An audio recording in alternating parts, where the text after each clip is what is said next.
Neil, welcome to the Bitcoin Source. Can we start things off by having you introduce yourself to the audience? My name's Neil Galloway. I'm COO for Rebel Mining. I am just taken over in that position. I've been mining for about 10 years now, a little over 10 years. I've kind of made my way around the Bitcoin mining space. I've worked for three separate companies now.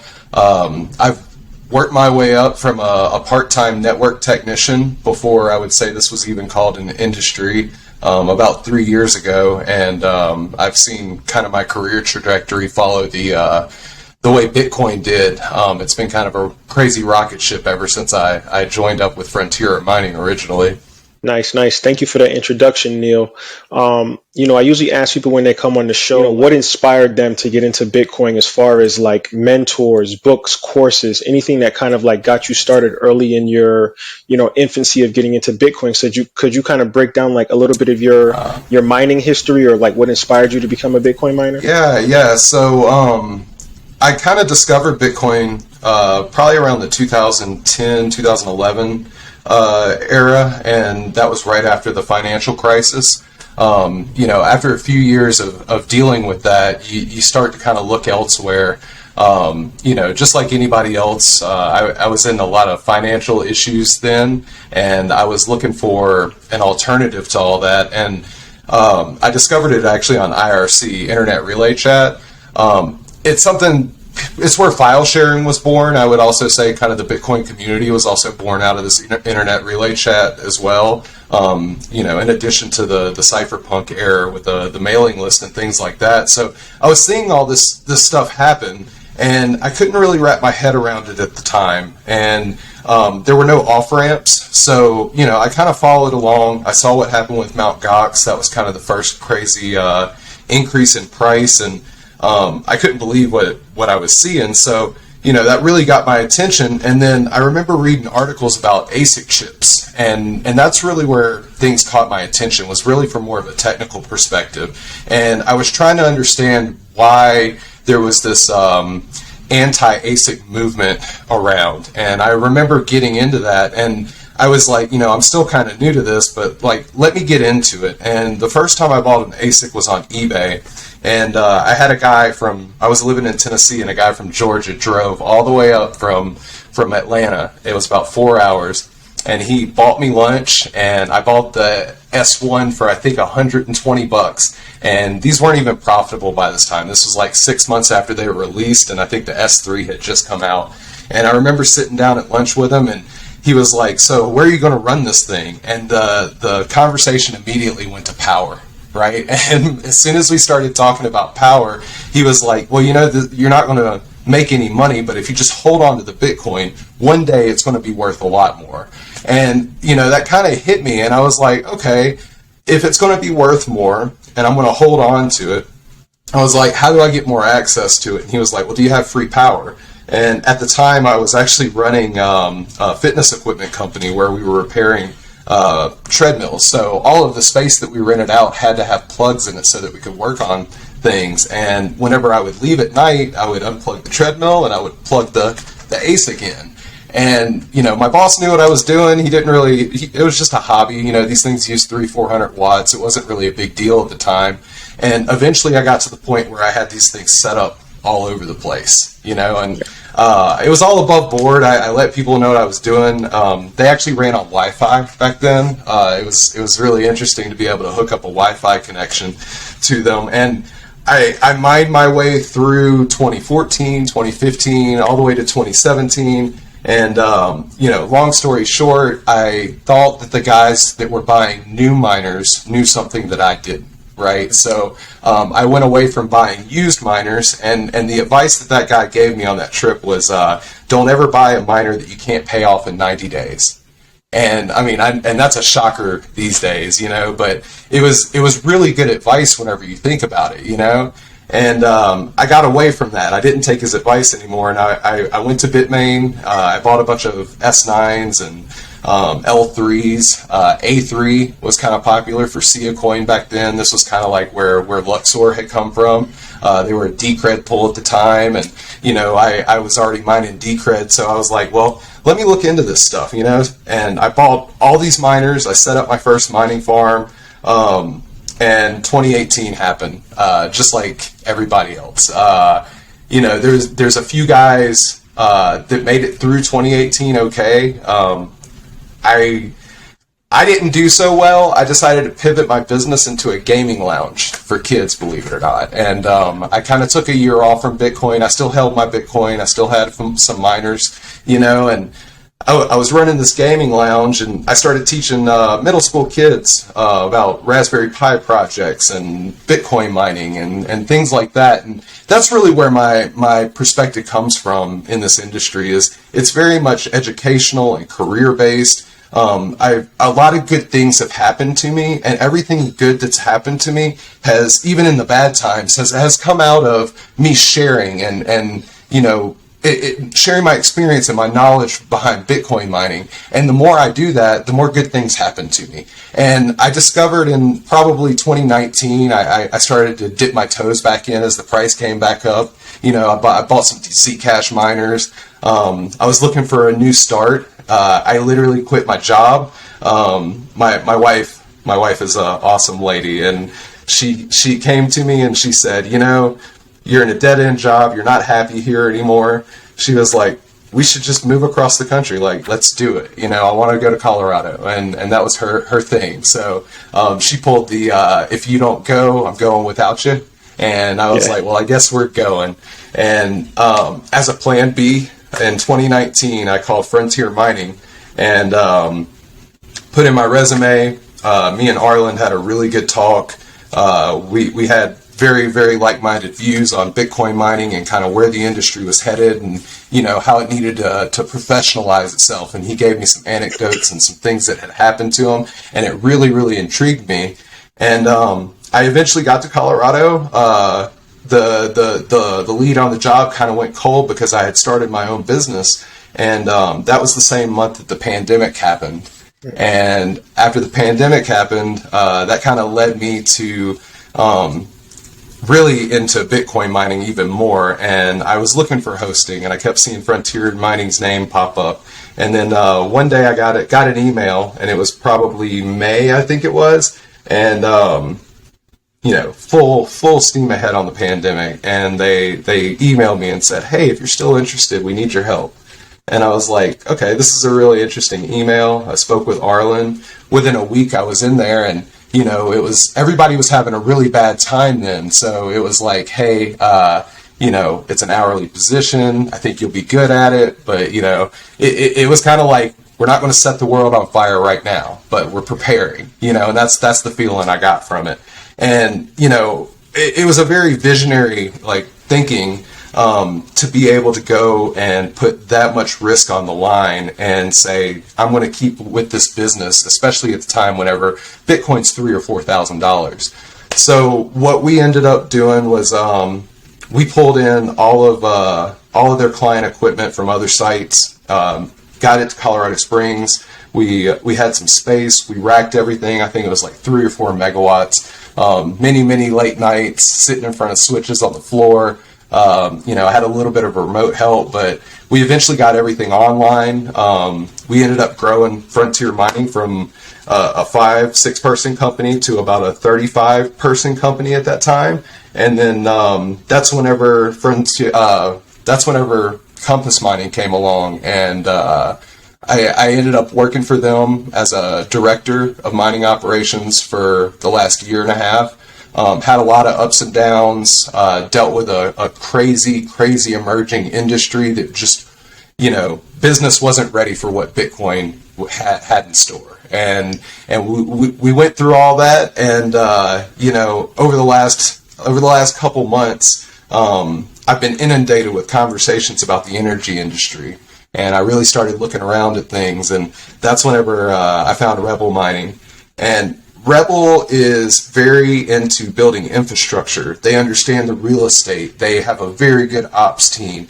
And it kind of brought me back to my roots. And that's kind of where we're at now. I decided that I really want to be invested in the underlying infrastructure that powers Bitcoin, because I truly believe the next evolution in Bitcoin mining is going to be this hosting model, because you can only get so many Bitcoin miners at your home, right? And, as antithetical as ASICs may be to the Bitcoin network, it's the next natural evolution as well. And, it's here to stay. So we have to find a way to decentralize this hash rate. We have to find a way to work with the hand that we've been dealt. And I really believe that that's from an energy and an infrastructure perspective at this point. And there's a lot to unpack there, Neil. And I appreciate you kind of, giving an explanation of like what drives you, like what's your passion for mining, doing my research on you. And I was like, man, this guy's done so much in the space, like from logistics warehouses to ASIC repair services, training centers. And I'm like telling my wife, like, what do I ask this guy about mining? Like, there's so many things I want to pick his brain on. And, the hosting model that you mentioned, like that just gave me an idea. Like, I know someone that was kind of prominent in the industry that kind of got burnt by doing this offshore Bitcoin mining where, and I'm sure you're familiar with it, where they'll have like a facility in Iceland or something, and they'll say like, hey, you pay this amount, you have your own miner, we monitor it, we give you feedback. And then like, long story short, it ended up just, being kind of like a scam. So when you were talking about energy and hosting, I kind of want you to like break down to the audience benefits of having hosting sites and how the mining industry is actually really going to change the way Bitcoin is, and don't fall into the hands of FUD or disinformation with the media. Yeah. So I think a lot of that goes hand in hand with the conversation about infrastructure and owning your own infrastructure. A good analogy that I like to use is anybody that grew up on Windows before it was Windows, and they went from DOS to Windows 3.1 to Windows 95, and then all of a sudden we got these pretty pictures, right? And everybody kind of knows where we went from there. Those guys that kind of grew up on DOS, command line was normal for them, right? And that's how I would compare that very much to the Bitcoin industry. But what took 20 years there probably only took like 3 or 4 years here to really happen, So like, whenever it comes down to it, it's really one of those things that you have to keep in perspective that everybody has a plan until they get punched in the face, right? And that's kind of like where we're at with Bitcoin, right? And Bitcoin is at a stage where I think we can focus on how it affects people, and that's a very like career-based model, right? So whenever you talk about all of these, things like logistics and training centers and things like that, that's where the roots are. That's where all this comes from. So the guy that was mining on his computer and then went to GPU and then eventually went to that ASIC, he has a different perspective than the guy who jumps in and gets into a hosting model, right? And what we see now is the guys who stuck with it and they kind of carried through, and everybody's been burned. Everybody's been burned. But the people that stuck with it and kind of made it through there, and they didn't bite off more than they could chew. The best advice I could ever give on hosting is make sure that you can afford your electric bill, even whenever the price of Bitcoin is down, right?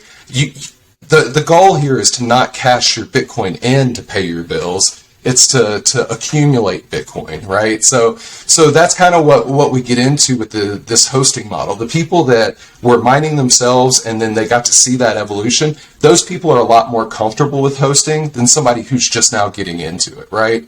So what we have to do is to get over the FUD and things like that. What we really have to do is we have to kind of take a look at who owns the infrastructure, who owns the power. There's only so much power on the substation. There's only so much land next to the substation. Who's really putting the feeder lines going from the substation into the site and setting up the containers and hooking everything up. Those are the guys that you want to host with. Those are the guys that they're going to take care of your equipment just like it's theirs, because they put their time, their money, and their hard-earned dollar into an investment that's, Bitcoin ROIs, people freak out about 2 years. The infrastructure for a site, we're looking at 2, 4, 5 years on just the container.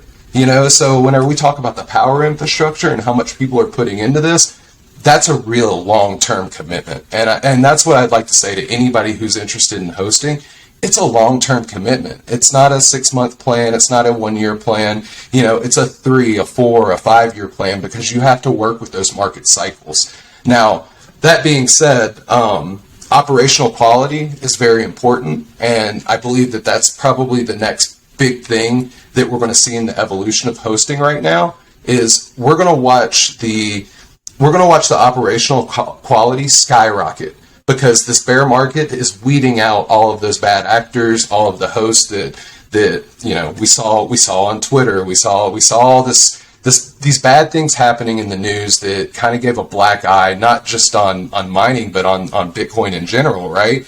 Well, luckily, that's what bear markets do, is they weed that out, and the real believers who truly believe in Bitcoin and believe in their own Bitcoin future, they're going to invest in the infrastructure, and they're going to be here halving after halving, cycle after cycle, and I truly believe that's something that we're learning from the energy industry and the oil and gas industry right now. That explanation just makes perfect sense. And for the people out there that don't really understand hosting or mining, I think that Neil is a perfect example of someone that has just literally become an expert in this space. And I also wanted to congratulate you, Neil, for your new COO role. And I just think that that's super awesome, especially all the work you've put in and all the, pain that you've had to kind of endure learning the mining and the Bitcoin mining process. But I wanted to ask you about, especially right now, we have hash rate at all-time highs. And, I think a lot of public miners are definitely outperforming a lot of other stocks on the equity market. Everybody's talking about this in the industry right now.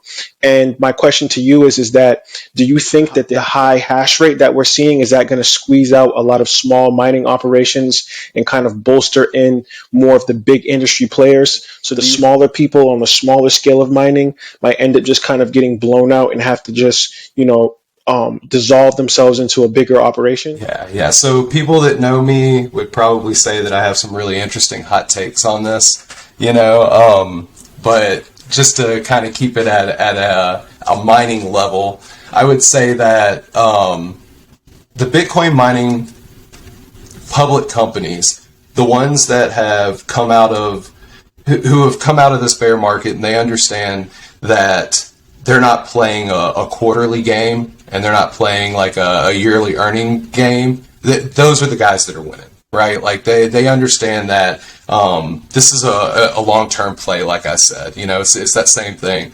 So I would say the same thing for the smaller miners, especially those guys that are under 100 units, 1 to 50 units.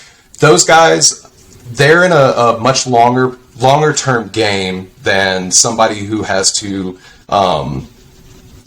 please their investors, please shareholders, things like that, right? So they can play kind of a different game than the publicly traded companies do. That being said, whenever the difficulty increases, it's tough on everybody. But there's a principle that Satoshi talks about where the cost of Bitcoin, the price of Bitcoin, will never fall under the price of production.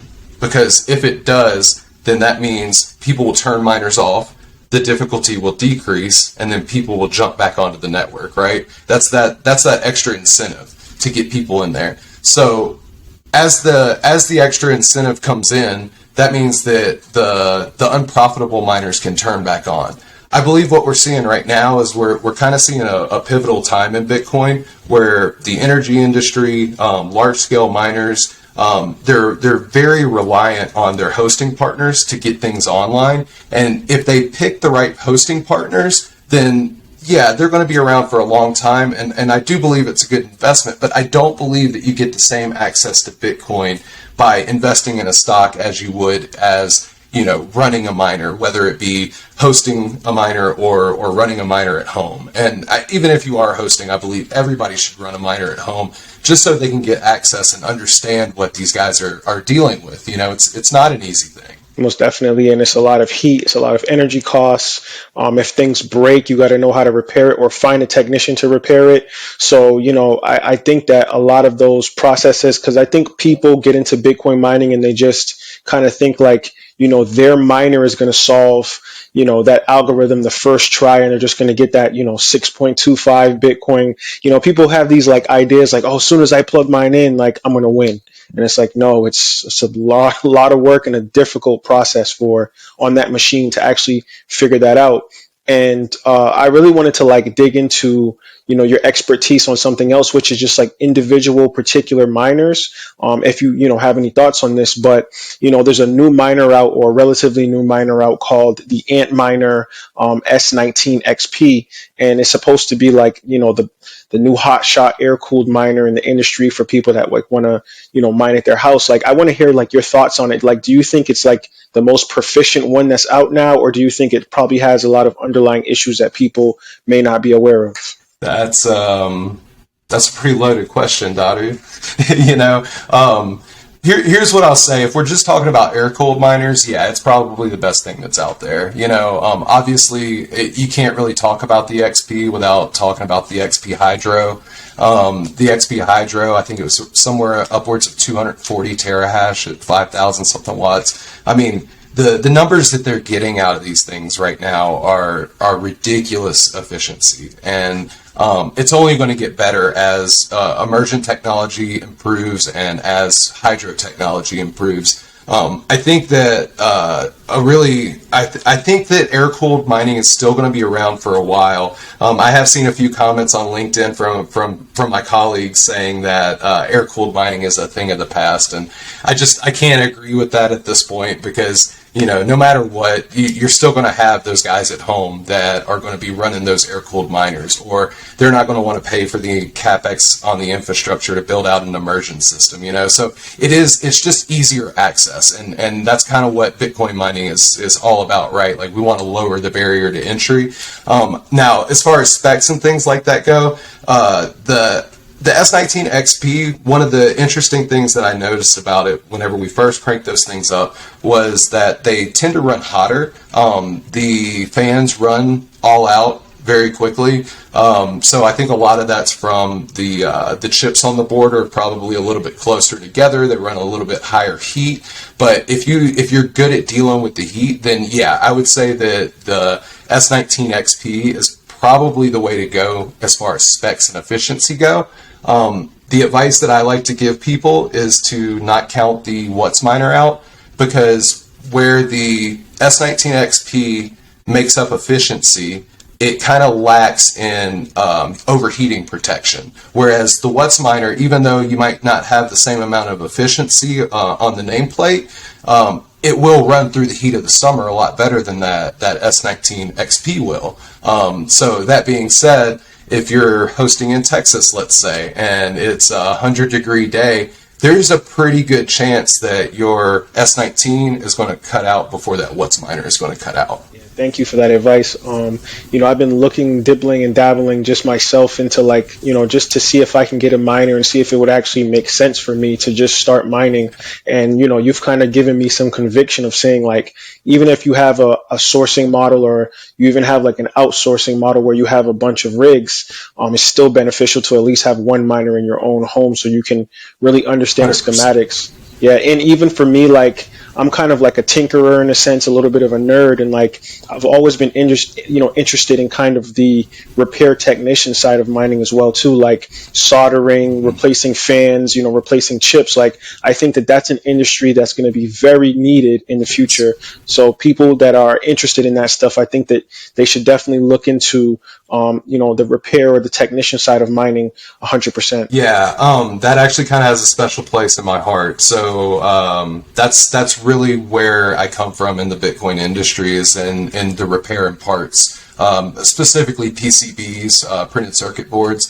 The PCB is the hash board, right? So the hash board has all these chips all over it. That printed circuit board is it's old industrial technology. This technology's been around for 30 years now. But whenever it all comes down to it, we've never put this many chips on a board before, and we've never had to handle heat in the way that we're having to handle it right now. So if you want really hands-on experience and you really want to get into this industry, bar none, I would say the best way to do it is ASIC miner repair or site operations. Both of those are two different kinds of roles. You'll get two different kinds of people that want to sit in front of a soldering iron all day with a microscope, and somebody might be more prone to running in a container and plugging into the network and rebooting a bunch of miners and sorting out the diagnostics on that end. I do believe that's two different roles, and I think that gets missed a lot in this industry. A lot of people just deploy miners and they hire the site ops guy, but then they don't think about, well, how am I going to get these PCB boards repaired? Because these are very unique machines. The hash board is the whole machine. They don't make spare hash boards for you to buy and replace. So if the chip burns up on that board and that board's dead, either you run on two boards or you have to get the machine repaired if it's repairable. And all that said, I think that's where a lot of the entry level positions come from in this industry, and a lot of people don't think about that side of it until very recently. And this is my last question for you, Neil, kind of to expound on what we were just talking about. What would you recommend for people? Would you recommend for people to just go and get like a refurbished miner or a broken miner and see if they can repair it? Or do you actually recommend a technician mining school that people could go to actually learn these skills? Hey, I'm seeing these academies pop up. There's classes, there's courses. Here's what I'll say. Those things are great if you just want to get kind of the fire hose and dive into things. There's a lot of people in this industry that'll tell you, hey, you should just do it like I did it. Go and buy you an S9 and hook it up. It doesn't matter if it's profitable or not. You just kind of gotta play with the tuning. There's firmware that you can put on these machines, and you can run them at a really low wattage and play around with them.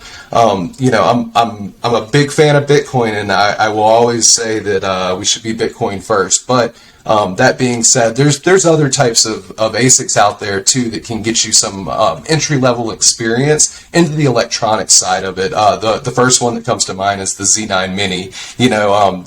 I'm sure they're next to nothing on eBay right now, but those are great little machines that, you plug in an APW3 power supply to them. It has a control board. It has some hash boards in it with some ASIC chips on it. Take it apart, put it back together, see how it goes. And then, not to plug anybody, but something I've been enjoying a lot lately is I have a small FutureBit machine. FutureBit is you can run a node, and it's also a Bitcoin miner in one. You're not going to get rich running it, but it's a great learning experience. And whenever you see this thing, it's great to understand that, oh, my operating system only runs off of the SD card, and then my blockchain is going to be stored on this 1 terabyte NVMe drive. Those are the things where people have epiphanies, and they're like, it clicks. I get it now. This is why it's worth something. So I would definitely plug the FutureBit machines. Ronin Dojo also has a machine out there that anybody can grab. But whenever it comes down to it, I think everybody should try to get access to a little bit of Bitcoin mining just so they understand that process. Yes, I agree 100% with that, Neil. And thank you for this Bitcoin conversation. It's been awesome. Before you leave, could you let people know your social media handles and any future endeavors you might want the world to know about? Yeah, absolutely. I'm pretty active on LinkedIn. You can find me pretty easily on LinkedIn. I'm Bitcoin Neil on Twitter. Feel free to reach out anytime. And if you want to get me on email, it's Neil at Neil@rebelmines.io. I'll be happy to talk to anybody about mining whenever it all comes down to it, man. Really looking forward to seeing what the Bitcoin community has in store. Most definitely, Neil. And I definitely look forward to seeing what you're going to do at Rebel Mining. I know that you have a great skill set and you're going to do great at this position. So I'm super excited for you. Once again, thank you for being on the Bitcoin Source. Have a good one. Absolutely. Thank you, man. Appreciate it.